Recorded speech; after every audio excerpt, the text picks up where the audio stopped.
Thinking about self-publishing and don't know where to start? Join the Spa Girls each week for 30 minutes of honest advice, tips and resources. I'm Trudy J, and I am here with Wendy Vella. Hello. Cheryl Phipps. Hi there. Shah Barrett. Hello.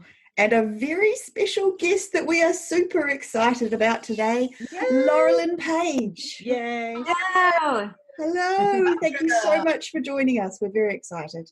I'm excited to be here. Hey. So Laurelin was one of the speakers at Romance Author Mastermind that we went to. In fact, she was the first up speaker and we all fell in love with her and thought she was amazing. So we asked her to come on the show so she could share her amazingness with all of you. So I'm going to give a quick bio about Laurelin and then we'll get right into the interview. Okay, so everyone ready? We're all ready to go? Okay. I'm ready. Today, we're delighted to welcome Laurelin Page to the Spa. With millions of books sold worldwide, Laurelin is a New York Times, Wall Street Journal, and USA Today best-selling author of stunning, sexy romance. She's a mother of 3, an amazing writer, and also a proud member of Mensa International, although she says she doesn't do anything with the organisation except use it as material for her bio, so she should. Laurelin absolutely blew us away when we heard her speak at the recent Romance Author Mastermind Conference in Houston, and we're so thrilled she's here with us today. Yay. Yeah. Well, I'm happy to be here sharing with you. Very exciting. I love it when I can use my material more than once. Exactly. Makes a win-win. Sense. Right. So can you just give us a little bit of a background? Like, how did you get into writing? What made you become a writer? I was a musical theater major, and then I later on got an MBA in marketing.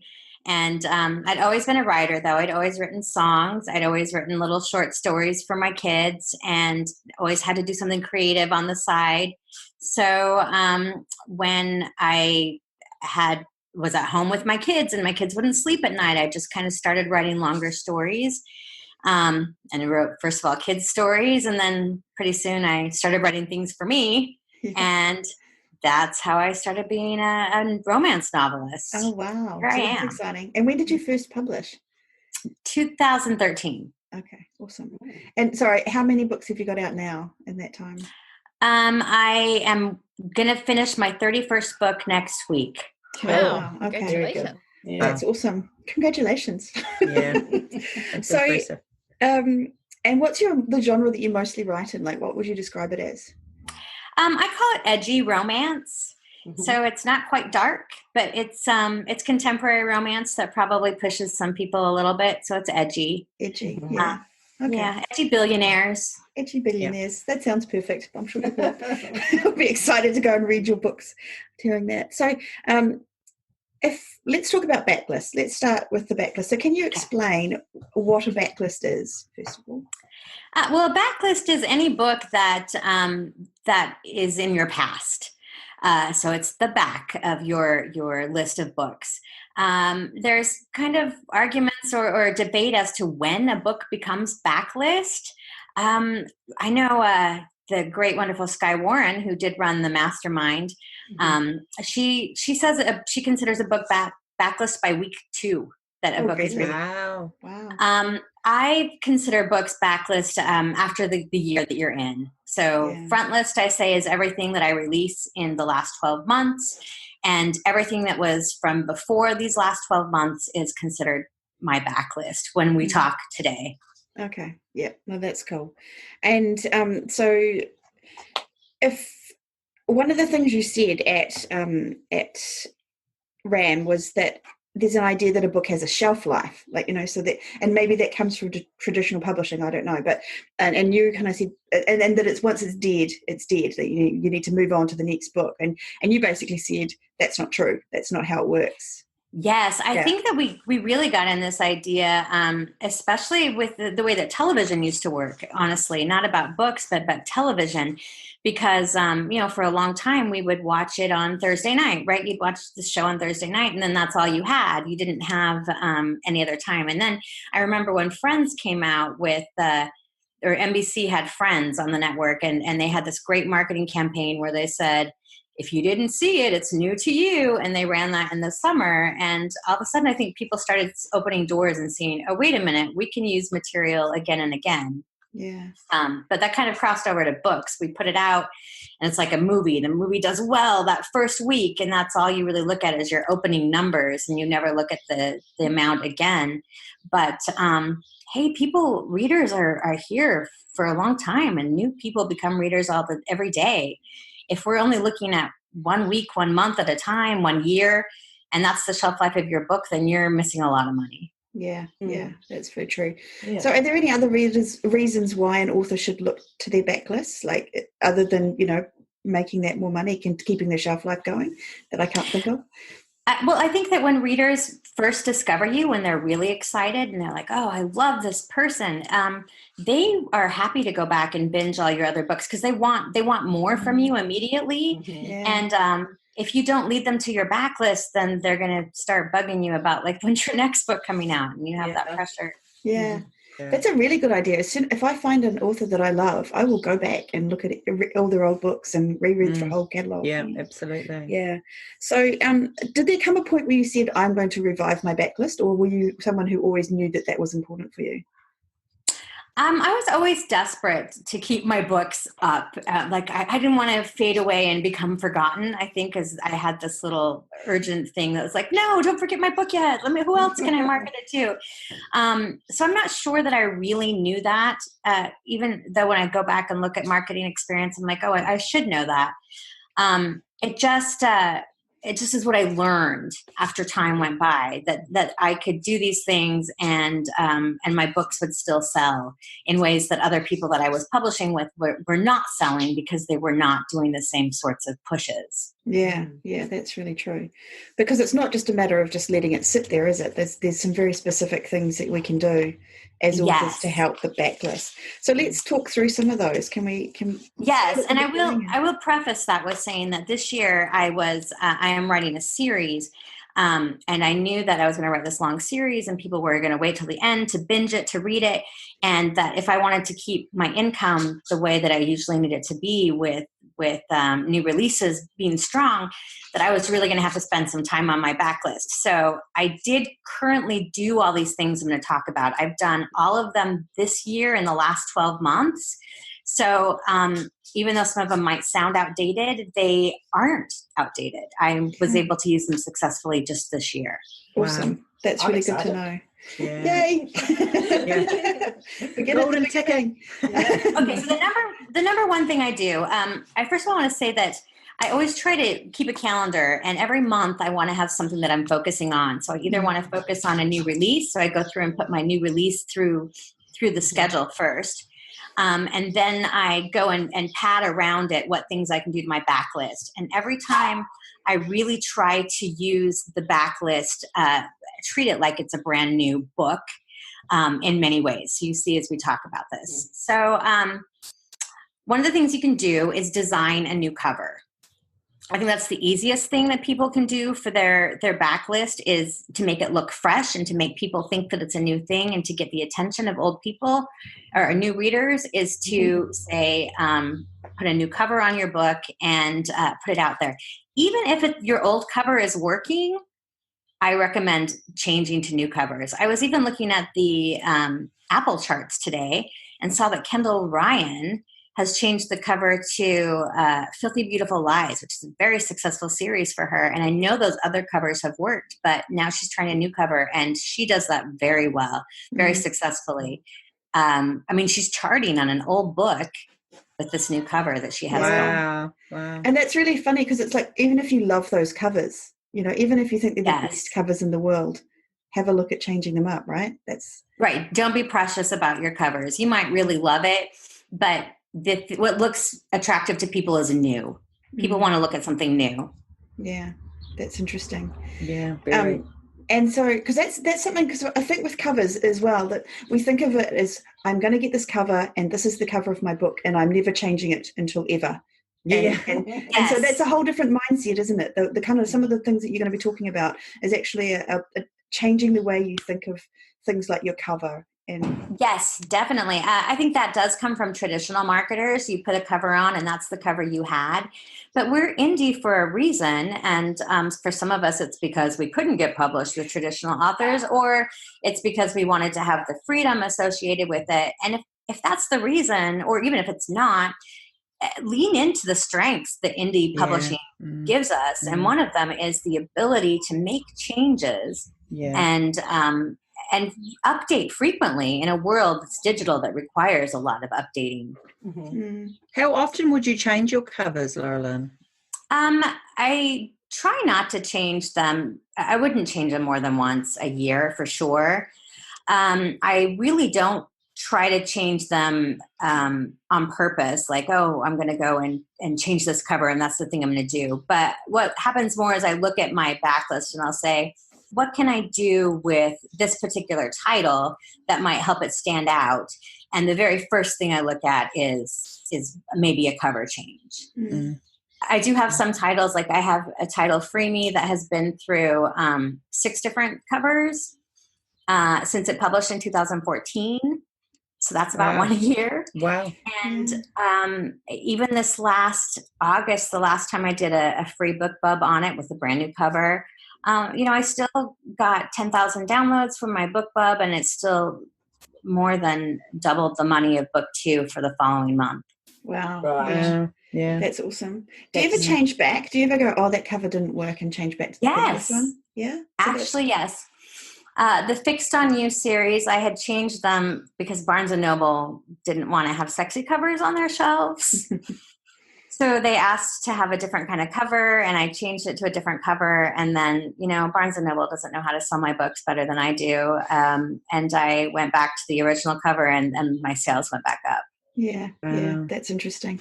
Okay, so don't be afraid to change covers and to use that as a way to refresh your series. Things, and when I do it, I do make sure that I try to pair it with a book bub if I can get one. If I can't, I try to pair it with a bargain booksy or a free booksy, and a little blog tour. Oftentimes, I'll just do the same things I do for a release. I'll say, here's a new cover. If you didn't have a chance to read it before, you can read it now, bloggers. And I ask them to copy and paste reviews sometimes if they've reviewed things previously. But just treat it like it's a new thing you're giving people. Yeah, oh, that's good. That's a good way. Can to I think just of it. ask if you've ever changed your cover but put it up on the different platforms with a different cover? You say Barnes & Noble didn't particularly like the sexy covers. Have you ever just tried them with one and then used the good? I've wanted to do that, and I have done it in probably back in 2014 or 15. I did it but never long enough to test it. I was too nervous. That is a lot of work, isn't it, really? Yeah. But I'd be interested in seeing how. I've heard of people doing it for different markets, though, different cover for the UK perhaps than the US. Lauren, if somebody's got a series and they're kind of reluctant, not only reluctant, but also kind of, I guess it's the expenditure of changing all the series covers out in one hit, what would you recommend they do? Should they kind of save up and do, say, the 6 or 7 books together, or maybe try the first one that would look different from the others?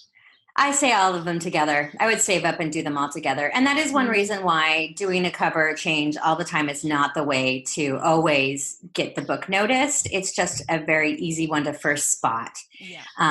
Especially if you can find something that's a cheap stock photo, then that it couldn't be a really cheap thing. But sometimes what you really need is those expensive photos. And you have to get a designer if you're not somebody who designs your own covers. And that can be expensive. And then in that case, there's other ways that you can revive Backlist. The next one I would say that is obvious, I think, to most people is lower the price. Doing some sort of sale is how you often attract new readers with a 99 cents or a free for a few days. 2 things I'm going to add about that is I hear so many people say, oh, well, I put that free last year, and so there's no reason to put it for free again. That's not true. I put my bestsellers actually on sale once every 6 months, or put it for free once every 6 months. And I still continue to get a lot of people coming to the book every time that I do it. There's just always an influx of people who are new readers, or who are readers who are paying attention now versus people who are paying attention the last time you put something for free. also, when we're talking about putting something for free or putting it on sale, I have a lot of authors that say, well, I'm going to put that book that's not very good on sale. Or that's the one I want to give away for free because I don't want to give away my best book. But that's the wrong idea, because you're giving a sample to readers. That's why free books work, is they're sampling you, and you can't be like, here's my free thing. I promise you, if you pay me like $5, that it'll be better. That's not how marketing works. Give them the free, give them the best thing, and then they will continue to read the other things afterwards. Yeah. That's really good advice, because I think we'd all be tempted to just not put the best thing for free. And when you think about it, of course you should put the best thing up there. Yeah. I know another thing people always ask is about time frames. They'll say, oh, the book only came out in such and such a time. It's too early to go free or too early to have a sale. I think that's too general to say that there's ever a too early time. I do like to wait. I think that the idea is to try to get all the people you can that you have in your audience right now who will pay the full price before you try to give a new price. But if your book is not selling and people are not noticing it, there's no use waiting on putting book one at 99 cents for a whole year. If you're losing out on sales, not just a book one, but like all the books that come after that. So if you need to put that at 99 cents now to attract people to this series, then that's what you need to do. Yeah, absolutely. The other thing that you talked about previously was that blew my mind a little bit was the different price ranges as different audiences being at different prices. That's what I was going to say next, actually, that the given one is lower your price. But also, if you're trying to get a new audience to revive your book, you might want to look at raising your price. If you think about it, there's a whole bunch of books that are just like $2.99, 99 cents, $3.99. It's just a big, crowded market. Once you start having $4.99 books and $5.99 and $6.99, you have less competition. All the traditionally published books are usually going to be $7.99, $8.99, $9.99. So there's this window of books that just doesn't have a lot of people in that market. And there really are readers particularly who don't read a book a day, the readers who read maybe once a week or twice a month, they're not as price sensitive. So $5.99 is not a terrible price for somebody who's only buying 2 books in a month.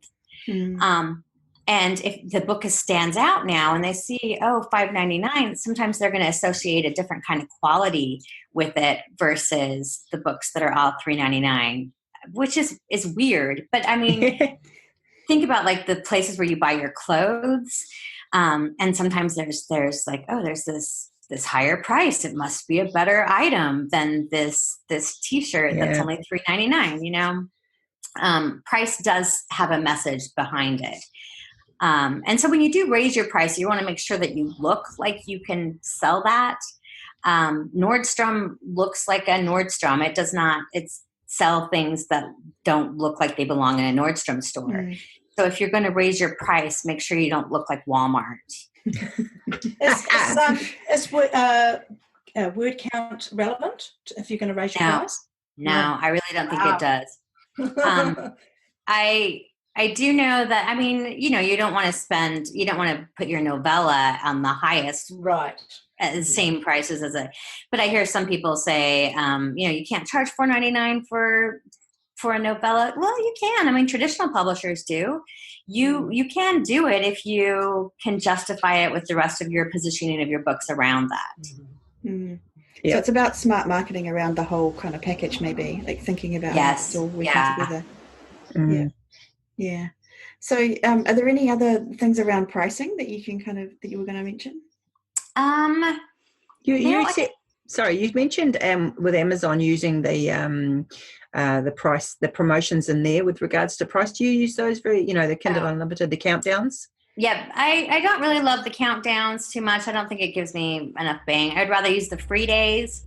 I think that free gives the best sort of pull to audiences. In fact, and a lot of times when I put a book, for example, earlier this year, I had a novella that I was putting out that was $2.99, and book 2 was $4.99. It was full length. And when I put the novella for free, I put the $4.99 book up to $6.99. Wow. And I didn't lose anything. I mean, I have the same price, and I have this free little teaser. But nobody said anything. Oh, that just blows my mind again. You're constantly I blowing my mind. Wow. It's like the opposite of what you would think. I was thinking, I was just going to say you're going to put it down, and you put it up. Like it's just that's a great marketing. Yeah. The other thing I was going to say with free things is you should experiment with free prequels. A prequel is any part of your book. Some people put the prequels out before the book comes out, and some people put it out later. So, for example, I have a book called Dirty, Filthy, Rich Men. And the first section of the book, the first 17,000 is a very natural break. It's a part one of the book. And so I had the idea, okay, I'm going to put this out for free for readers the month before the book comes out and just kind of nab them that way. Nice. I still include it in the full-length book. So the full-length book now is like at 97,000 words. And then there's this prequel that's 17,000, and I put it free. I did a blog tour. I did a big release. I did ads. And as soon as I released that prequel, I got 200 pre-orders per day for the next 30 days. Wow. For the book. The full book once For the full book. Wow. Okay. So is it quite a big cliffhanger on the end of that prequel, like the bit that you put up as prequel, or is it just that it was so enticing? It is a cliffhanger. It's not as drastic as some of my other cliffhangers. I'd say it's kind of a medium cliffhanger. Okay. It sounds like a good place to end it, but also, I mean, it was good work. I mean, I did make sure that I really invested in that novella and made sure that it was putting my best work forward to give people for free. And I marketed it as such, and I think that helped a lot. Yeah. But the great thing is that book came out in 2016. It's too short to do a book club on it, but I do free booksies on it, sometimes every month. Wow. And it always drives 1,000, about on average 1,000 downloads every time I do it. And the full length book is priced at $5.99, and it has a book too, which is priced at $6.99. So every time I do those 1,000 free downloads, and I have about a 25% read through on those free ones. I mean, that makes me a good $1,000, $2,000. Wow. Yeah. Yeah, and to get that book free, that prequel, you're going to have to put that wide, or are you just? Yes. Yep, you have to do wide. This is something you can't do in Kindle Unlimited, unfortunately. So are you wide on everything? No, I'm not wide on everything. And I do know some people who have done the free prequel wide and then had books in KU. I can't really say for my own data how that works. I mean, I'm sure that gets a lot of frustrated people. But, if your majority of your audience is going to be Amazon anyway, and then maybe go ahead and put it on one of the ones that people aren't necessarily, because you don't necessarily have to be on every platform to get Amazon to match. Just put it up on Google Play. That's true. Yeah. Barnes and Noble. Sometimes where people aren't going to really be bothering you as much. To get the price match on it. But you don't always, that one was planned beforehand. I did the prequel and planned it from the very beginning that I was going to release it beforehand. You also can do it afterwards to drive sales. My good friend Lauren Blakely, who's very successful, will oftentimes take a book that's done, it's a standalone, and like the month after release, she'll go back and write 5,000 to 10,000 words about maybe a time that the characters met before, but they didn't really hook up. The night that it almost happened, those kind of stories. And she'll put them for free. And she says she generally pushes another 5,000 to 10,000 sales from 5,000 to 10,000 words. Yeah. After the fact. Which is pretty impressive. I think that's the hardest part about that, is that I have these series and I think, I'd like to do a prequel for it. But then I kind of find it hard to figure out what the prequel should be to be intriguing enough to get you into the series, because I always feel like I start at the point where it's, the intriguing bit. I'm 100% the same. I'm like, there's nothing that happens before that matters. I told it all. Yeah. So what do you do? But sometimes it's, I think then to plan it ahead of time, which is why I planned it. I have another one coming up in another year or so that I'm planning another prequel for. But even though, like, my big series is the Fixed series, and I wrote the first 3 books, the trilogy, and I was like, this series is done. There's no more to say. But people had some questions about the main character, about his past. Okay. And I was like, oh, well, maybe I'll write a novella about his past. That novella turned into 120,000 words, so it didn't end up being a novella. But it turned out that there was more material than I realized once I allowed myself to think of a whole other story. And if you can think outside the box, it doesn't necessarily have to be these two the 2 characters together. I did do one prequel after the fact called Dirty Sexy Bastard. It did not perform as well, but it does drive some sales. The 2 characters never meet in it, but you see the setup. You can tell that they're to meet. It's an arranged marriage situation. Yeah. And you see them both having the deciding stuff. But it doesn't work as well as when you plan. Yeah, I was going to say, I had thought about that with 2 of my characters, you know, some kind of they almost meet but don't kind of storyline, but I can't imagine that working as well, like, because you kind of want the conflict or the interaction between the characters. A little bit of something. Yeah. Anyway, that's good. Okay, so if you have any existing books that you can cut a part out and make it a prequel, then you don't have to make one after the fact. I mean, you can make it after the fact, but it's already there. Like maybe the first 5 chapters maybe there's a good place where it breaks and you can take it out and do a blog tour with it and say, here, free for everybody. That's a good idea. Yeah. Do you have to worry about KU with that? You would, wouldn't you? So you probably want to be wide if you're pulling out a chunk of the first book. Yeah, if you're going free. But then you might even do it. I mean, if you have a big thing in KU, perhaps you'd want to pull out a section and use your 5 free days on that way. So that you can get the benefit of KU. Yeah. Okay. Well, that's awesome. Is there anything else you want to add along the lines of the prequels? I think that's a fascinating concept. I do too. No, I think that's pretty much it. Yeah. So what's the next thing we could do with our backlist? The next thing to do is repackage your book. And this happens a lot of times, especially if you're getting backlist from a publisher in the past, a publisher that folded, or you just have your contract is done. That happens a lot with the mid-level publishers. You'll have a contract get done and you get a book back. I had a book that was released in 2014, and then it was with Sam Hain, and Sam Hain closed. And when I got the rights back, I repackaged it.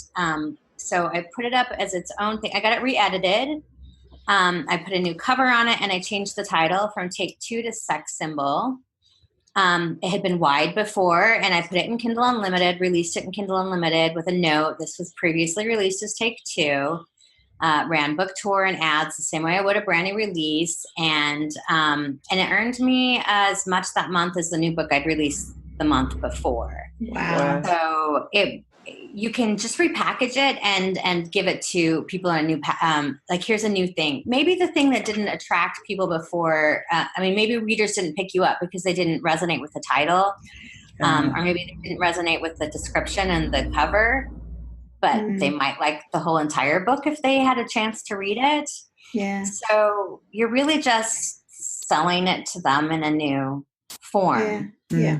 So if we're talking a standalone book, which I assume that one was, where would you direct them to after that? You know, in the back of the book, what link would you go to? Would it be something similar? That particular book, I released it to, I pointed it to other Hollywood standalones that I had, because it was a Hollywood standalone. So I'm like, here's another Hollywood standalone. Yes, I think that's very important too. Another way to revive is make sure that every time that you are using a backlist tool, that it tells readers where to go, because 30 books, if they look and they're like, oh, there's 30 books, I'm overwhelmed, I don't know what to do. Just tell them what to do. Yeah. Tell them, now you click on this book. If you liked this book, now click on this one. Yeah. Right. Simple as that. One option. Go here. Do you have much at the front matter at the start of the book, or do you put everything at the back? I have a list of all my titles in the front, simply for people who read samples. And I also have like a link to sign up on my newsletter, because if people are reading my samples and maybe they'll see another title they like in the list, or maybe I give away a free book every month in my newsletter. So if I have that at the front of my book and they're a sample reader, they might be like, oh, I'll sign up for her newsletter to get a free book. Yeah. So what free books are you giving them? Are you just giving them ones that are... I do a newsletter swap, which is another way that I recommend to revive Backlist. You can do it with individually, just with reach out to authors who are like you, and you could just mention their book. But I think the best way is to give it away for free. So if I reached out and said, Trudy, I would like to give away one of your books to my newsletter subscribers this month so they can get to know you, and I would love it if you would give away my book. And I give you a link to a book funnel link so that people can get it easily. You can't do this if it's in KU. Unfortunately, you have to take it out because this is against KU regulations. Although I know people who have done it.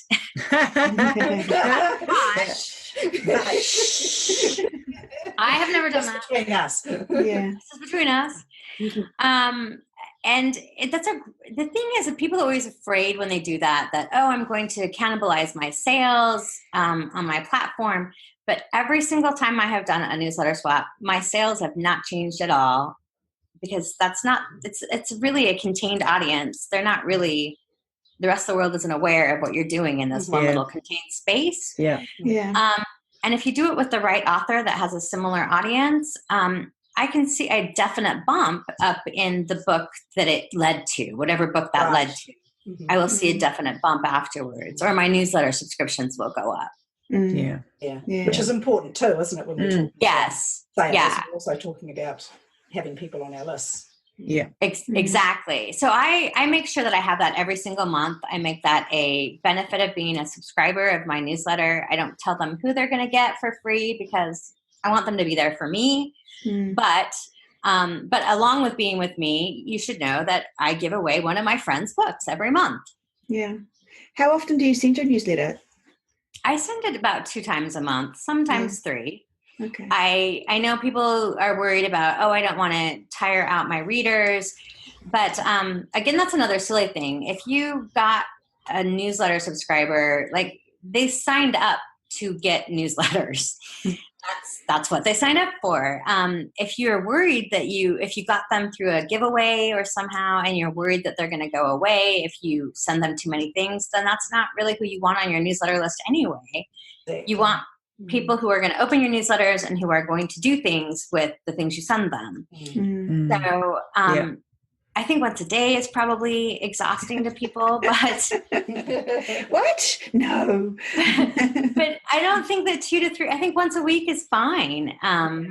Especially if readers come to know, I'm going to get something from Char every Friday, and I know to look for it, then that's fine. They'll ignore you when they want to ignore you, and then they'll open you up when they want to. Yeah, exactly. And so is that a big part of your Backlist strategy, your newsletter, or is it? The swap is a big part. Like, doing the swap once a month is a really big part of keeping Backlist titles revived. I definitely know that it works. I've seen when I've missed months that those titles go down. The subsequent things that it points to. Wow. Okay. So that's a really cool. Another way, though, to use my newsletter is just to even mention books.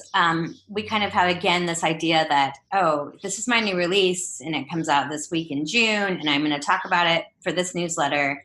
And then maybe I'll send it the next newsletter and say, in case you missed it, here's my new book. And then we never mention it again. We're done then. Yeah. Or sometimes, true. Yeah, or sometimes we'll maybe go back and say, thank you, my book hit the USA Today bestseller list, thank you, and we do it that way. Or perhaps audio comes out in a couple of weeks later, and that's the only other time we mention it. I find if I mention the book again, like the book that came out in June, I mentioned it again in July, and in August, and in September, and in October. And every single time, my sales doubled for 2 days. Wow. For that book. Yeah. So I make it a point to include a backlist spotlight in at least once a newsletter. And I'm not saying that it's like the thing at the bottom of the book, of the newsletter. That works too. But what works the best is to actually say, have it be your headliner. Like, hey, I've been thinking about this title and I wanted to share more about it. And then you get people to click. Yeah, totally. That's so smart. Yeah. You got to keep thinking about it. I think that's a really big thing. We kind of go, okay, I did it once or twice. Yeah. Now it's done. And so you just kind of can think about the fact that you've got to continually do all these things, like continually be thinking about your backlist. And I can groan of like, oh, really? From the audience as we're sitting here. But you really like, this is a business and we've got to be thinking with our business hats on and think about how to market. And marketing is all about continuity. I think you said that as well, didn't you? You said, I think if you can be a writer, if you're a writer who's releasing enough books that you don't really have to pay attention to your backlist, then good for you. Yeah. But if you are needing income, then go back. Or if you need to take time off, then really remember you have a backlist. Yeah, it's there. You also said that marketing works best cumulatively. Could you talk about that? Yes. That is that comes from marketing days, that you don't just tell somebody something once. I'm sure you've heard like touching somebody in 7 different ways is the way to get people to notice you. It does take, they say average research says it takes 7 times before somebody notices something new. Larissa Reynolds reckons that it's 30 times now. I was going to say, I think that 7 is an outdated. I was just going to say that.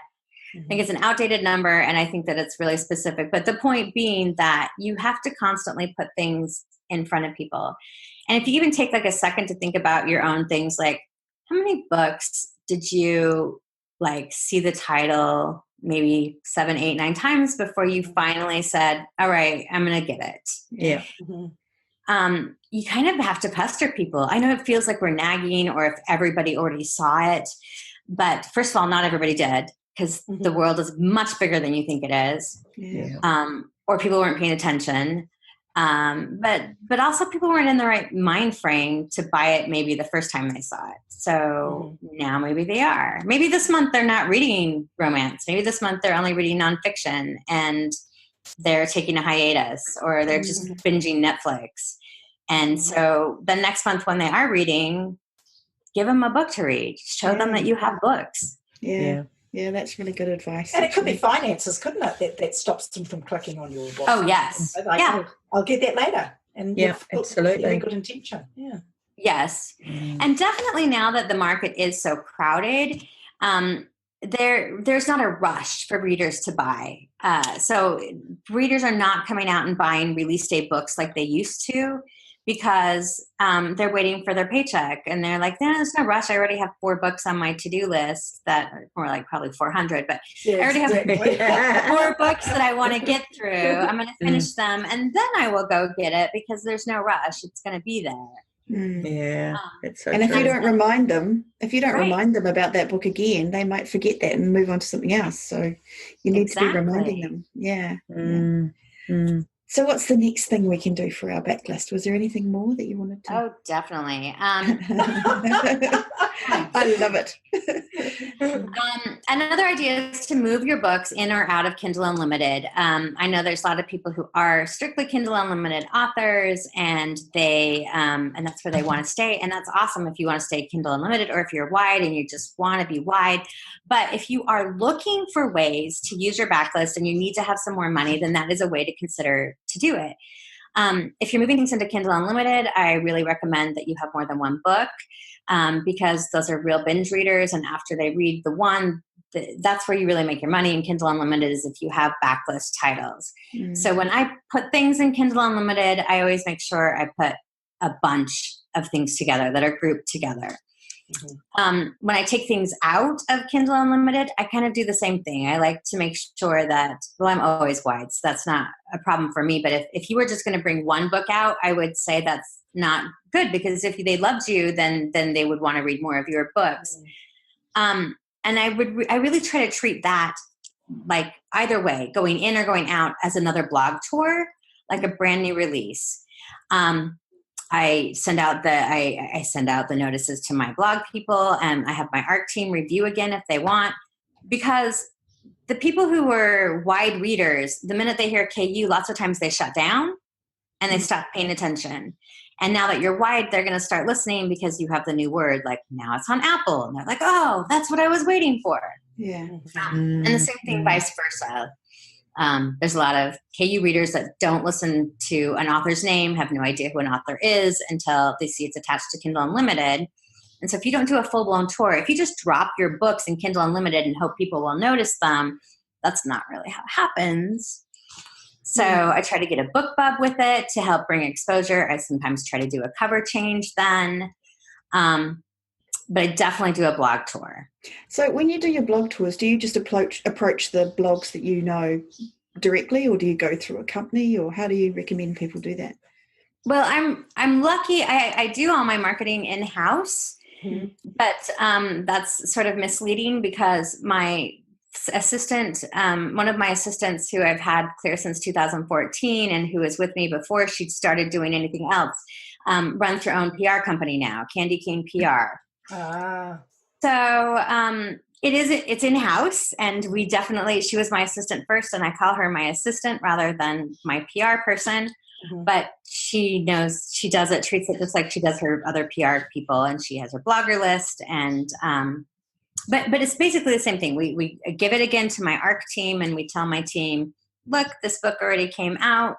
We're going to do it wide now. Would you please share? Could you please copy your reviews and put them on other vendors? I sometimes do a $25 gift card giveaway to people when they share their links. And blog tours, there's new bloggers all the time. There's bloggers who missed your book the first time. So we're like, hey, here's another chance to read it for free and then talk about it. And as far as that goes, I've even done that on books without changing a single thing. My June release, it was summer. People lose things in the summer. I did another blog tour in September. Just said, hey, it was like, and in case you missed it, this is another blog tour. Yeah. And there were people who were not blogging in the summer because they take the summer off, and they picked it up and read it in September. Sweet. Wow. Okay. So just again, don't say no. Don't assume that once is enough. Keep going and keep pushing. Yeah. Again, I think the calendar is really the most important thing. Like, lay out your months and say, what am I doing every single month? Personally, I think that one thing a month is the right amount, no more than that. You could do less if your income is not dependent on that. If you're not worried about then maybe do it quarterly. Yeah. But for me, it's once a month, and I put my releases in there first and then put things around it and say, what can I do this month? Let me pick a title, and I'm going to focus on it in some way. Yeah. No, that's brilliant. Do you always go, when you do you always go first in series? That's what you promote? Or do you? Because most of my books are series, not like true series serials with that are attached to the same couple, then I have to basically do the first one. I do have some standalones, and those I mix up whatever order. I don't think it matters. I think put your best one forward again as much as possible. Yeah. Which is another thing you can do to revive Backlist is you can start to string together books that you didn't string together before. So perhaps you have like 2 standalones in this series and then a whole bunch of other standalones that aren't attached to each other. Put them together in a series and call them a series. Give them an umbrella name, even if there's nothing in them that's connected. Like, just be like the summer reads series, like find something. You can go back and edit them to make them more attached if you feel comfortable with going back and editing your old work. Or just like I said, putting an umbrella, make sure the covers all match and that the series are linked on and the back matter all matches. Then that's a good way to get people to drive through your backlist. Like, if I was going to do a book bub on one of my standalones, I would find a way to try to connect every single standalone that I have to that book. Yeah. And that's what I would do in that sense. Because people are looking for series, right? They want something that they feel is, Yeah. Again, because 30 books is overwhelming. So they're like, I'm not going to read all of her books, but I'll read all the books in this series. Yeah. Seems more manageable. Yeah. Isn't it funny? It's all about psychology of the reader. Oh, it is all psychology for sure. The other, Go ahead. I was just going to say, and I'm sure you've probably got it on there, but we talked about changing titles too, like how you changed from one title to another, and I think that's something else that people might not always think of as a way to revitalize Backlist. Could you talk about that? Yes. I think lots of times if a book especially isn't selling the way that you want it to, looking at the title, we feel like the titles, like we can never change the titles. But like even think about the title Take Two versus the title Sex Symbol. They definitely sound different. They appeal to different audiences. Take Two does have this Hollywood feel, and people who know Hollywood and like Hollywood things might want to pick that up. But Sex Symbol has a totally different range of people that you can reach with that title. But it's the same book. It's exactly the same book. So if you sometimes step all the way outside and say, what does my title say to somebody who does not know me? What do I think would be a catchy way to reach them? And then go ahead and change your title. Yeah. I think it's a matter of being smart about it too. Don't change it to any old title. You've got to think about who you're trying to attract, which group of readers maybe. Like Sex Symbol to me, I can see why that was a new area or a new title that would intrigue a certain type of reader. I like it. Exactly. That is something with titles. I think we get precious about our titles as well, and we get really attached, and we're like, but this title really fits the book. But be the person think about the person who's never met you, has never read any of your books, has never heard of you. What does the title tell them about your book? Like if you look at a Christina Lauren book and it's an illustrated cover, so you don't even know that they're sexy inside, that they have sexy stuff. And so what do you know about it? Well, they have a title called The Unhoneymooners. There's a lot in there. You can tell it's going to be a little bit funny, that there's a little bit of a voice to it. So you want to make sure that your title tells your audience what they're going to get. And it's harder than it sounds. It's funny. Oh my gosh, it's so much harder. Good titles is the hardest thing, I think. Yeah. I used to think blurbs were hard, but no, titles are harder. No, titles are harder. I think so. Yeah. So what's another way to attract new readers is to make your book look new in a different way. So you could repackage a lot of your books into a box set. That can be an entire series. For example, I had the Fixed Universe was out. I had 4 books in this series at the time. No, wait a minute, I'm lying to you. I had 7 books in the series at the time. And I put them all together in one box set. I sold it for $19.99 and didn't even tell anybody but my newsletter and my Facebook page, because I don't know. I didn't expect anything to happen. Actually, the reason I did it was because I was applying for a Kobo discount thing. Right. We were doing like a big box set thing. So I was like, oh, I want to be part of this, so I'll make this box set just for that.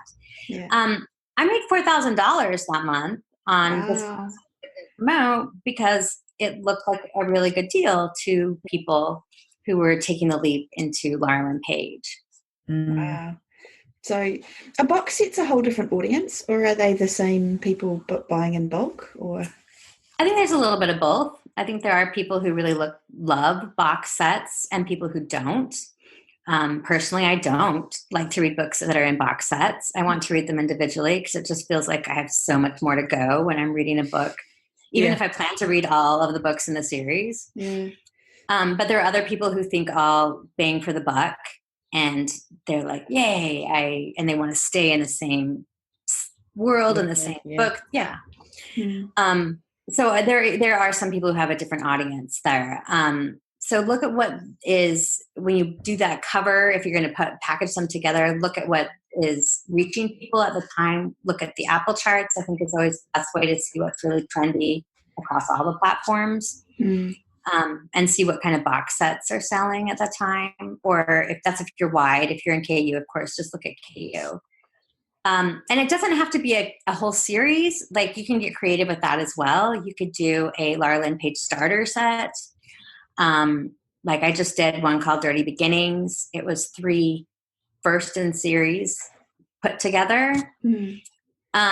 And, I was asking for a BookBub from BookBub, like on one of the titles that I put in that book. I was like, give me a BookBub, and they didn't give it to me. And then I asked for another title, and they didn't give it to me. So I put them all together in this package, and they gave it to me. So they oftentimes like to see a new product. And they're like, oh, I like that. There's 3 books in that instead of 1. I'm going to give that to them. Yeah. Yeah. Is that for free or for 99 cents, or what are you giving it I to did them? it for free. Wow. Yeah. But in my case, each of those books had a second book. They were all duets. Yeah. So they all were the first duets. And I knew that I was going to make money on the second book. I still think free always works best. I wouldn't necessarily, I don't know. I wouldn't say that either. Penelope Sky just gave away her best-selling, the books are $6.99 each, and she put 3 of them together in a bundle and gave that away for a long time when she released her next series, and people came into it really well. I mean, I think it worked because the next series charted like crazy. Right. Yeah. So if you have a plan, use your book. And if using your book is making it free, or using your series is making it free, I don't consider that a loss if it's going to make me money in a different area. Yeah, totally. Quite often, if it's free too, you'll get the page reads if you're in KU. Oh, yes. Which is quite interesting, isn't it? Which is weird, isn't it? Kind of weird. Yeah, that is weird, but it's very true. People will rather just that button's easier to click in the KU format if you look. Yeah. So they will pick that above. Yeah. Above something. And I just wanted to ask, how many books do you think is good to have in the series? Like you said, you have a lot of full book series, but do they do better when they're longer, or is that the ideal length for you? Or? I think that has to vary. That can vary from readers. If you're having a series that's running really, really well, I think you should keep running with it. Add more books, do a spin-off from that if you need to. It's good to have spin-offs rather than, I think, a really long series, so that people have entry points and they know when that they can enter here. It's harder to get readers to sign up for like a 9-12 book series, especially if they know that from the beginning or that it's ongoing. Yeah. But I think you kind of have to play with that, because there are some people who do that well. Helen Hart does well with long series.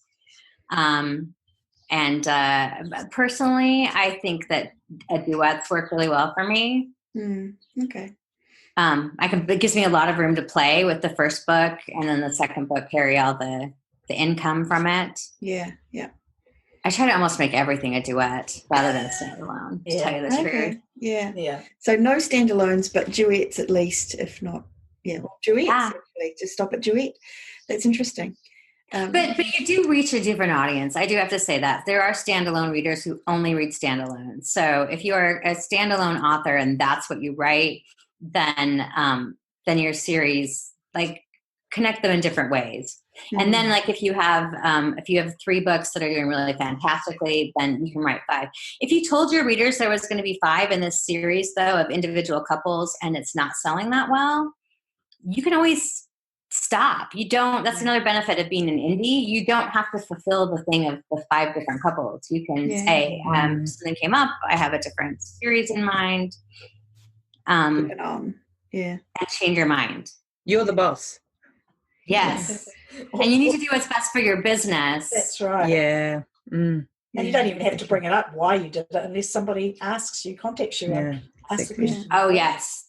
That's a good point, Cheryl. I never tell my readers anything. I don't tell them when I'm changing my price. I rarely tell them when I'm changing a cover, except for if I'm doing a blog tour with it. And then a couple of people will email me, and then I'll be like, yeah, I did like the other cover too, but I needed to reach some new people. And people are fine. Yeah. They just maybe want to make contact. Yeah, sometimes. Have a chat. Yeah. They just wanted to have a chat. They saw an opportunity and they went for it. Exactly. That is. Yeah. So are there any other backlist tips that you have? Before I think there's really only one more that I would I guess 2 more that I would point out. First of all, you can bundle your book with other authors as well, which is always a great way to get new readers, because you're relying on their readership to advertise for you, and that's amazing. Like I just did Hot for the Holidays with a bunch of different authors, and it was free. And what's always interesting to me, every single time I do these, it never hurts the sales of my individual book. Mm. It just, again, people are not paying attention. Yeah. They have no idea that it's free elsewhere. Different audience. Yeah. Yep. Yep. And the last one I say is one that is sometimes hard for people. This is a personal choice, but if the book really isn't working and you think it's the book, and there's ways that you could change by going in and re-editing a book, then go ahead and re-edit it. Take it and change it to make it be the book that you need to be. I mean, maybe it was like your first book you ever released and you look back at it and you're like, oh, that book just is not up to my standards now. You can go back and revise and re-edit it and release it again, either under the same title and call it revised, or I would actually give it a new title then. And repackage it and hit a new audience that way. Yeah. So just go all out completely. Yeah. Yeah. I personally can't do that very well. Like if it was written, it's done. I can't go in and touch it. That book is done, man. Yeah. I'm a bit like that, I must admit. Yeah. But there are people who can do it and do it really, really well. Yeah. And make I've done it. I don't know if I did it well. You've got to find what works for you, don't you? Yeah. Yes, that's right. Yeah. And weigh it up, which is more important. To write something or to revamp something. Exactly. Awesome. I think more importantly than any of the things that I've said to you is not to like take these tips and focus on them, but to actually look at a bigger question every single time and say, what can I do to make people find this particular book? And that's when you can start looking at the people around you. Like, who do I want this book to sell like that's current right now? And think about like, well, maybe I could position it differently by calling it a sweet romance rather than, it's not really very sexy. So maybe I'll call it a sweet romance instead of a contemporary romance. And I'll kind of target this direction. That's really what all these tricks that I've told you is doing is finding ways to make a particular title noticeable. Yeah. And this is one final question to round out what has been a very amazing podcast. Thank you so much. So if someone is just starting out and are just, one or two or three books, something like that, is there some way that, like, would you recommend that they have a plan and for their backlist? Like, how do you plan to have a great backlist, if that makes sense? I do. I think that when you start from the very beginning, you should plan with what are the ways that I can use this book in the future and already have that going into your mind when you're starting to write. Of course, if you're just trying this out, and that might be an overwhelming prospect of trying to think about it. But if you're really committed, and I know a lot of us were from the very first book, we're like, I'm going to be a writer and I'm going to release this whole thing. If you already, I actually did that. The first book I released, it was Fixed on You. I knew that it had an ending where it could end or could continue. In my head, I wanted it to be a trilogy, but I was able to leave it as a standalone in the beginning. So I think if you can plan that way, your book will last longer. You'll find easier things. You'll have to do less to it in the future. But some of us don't have that mindset. Some of us are more pantsers in all of our life and not just when we're writing. Yeah. And I just want to say that if you didn't plan, that you can still go back. It's not too late. You can go back and do these tricks after the fact. Yeah. So don't feel like you're fresh out of luck because you didn't think about it until today. Yeah. No, that's awesome. I think that's a wow. Good point. I don't want to overwhelm people. More gold. About all the things that I'm telling them they have to think about now. Is there anything else that anyone wants to add, or anything that I've missed, or that? No, it was pretty amazing. Like the like romance author mastermind was. Yes, that was amazing. Good. Is there anything else that you think you want to add, Laurelin? Anything that you just final words? No, I think the final words are stop really focusing on release week. That can get overwhelming. It'll bum you out. Eventually you're going to get really depressed if you're just going book, it's like going paycheck to paycheck. Yeah. And so instead of get out of that mindset. That's what I recommend. Get out of the mindset that release day is everything. If this book seems to fail or flop this month, it could still earn you money in the future. Yeah. Right. Yeah. That's great advice, that's actually. a really positive way to end. Yeah. I like that. Yeah. So where can you be found if someone wants to stalk you? I am on Facebook, facebook.com, /Laurelin Page. I'm on Instagram, The Real Laurelin Page. Awesome. I don't do Twitter, but those are the two places you can find me, and my newsletter, which you can sign up for a newsletter at laurelinpage.com, and you get a free book every month. So. Yeah, there you go. do that. That's tempting, isn't it? Yeah, I'll be going there right after this. I'm going there right after this as well. Yeah.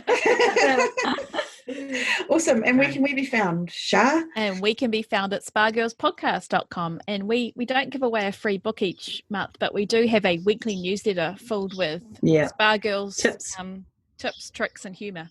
Yeah. And occasional photos. But worth signing up for, people. Make sure you've signed up. I follow you guys. So. Thank you. Thank you. Very kind of you.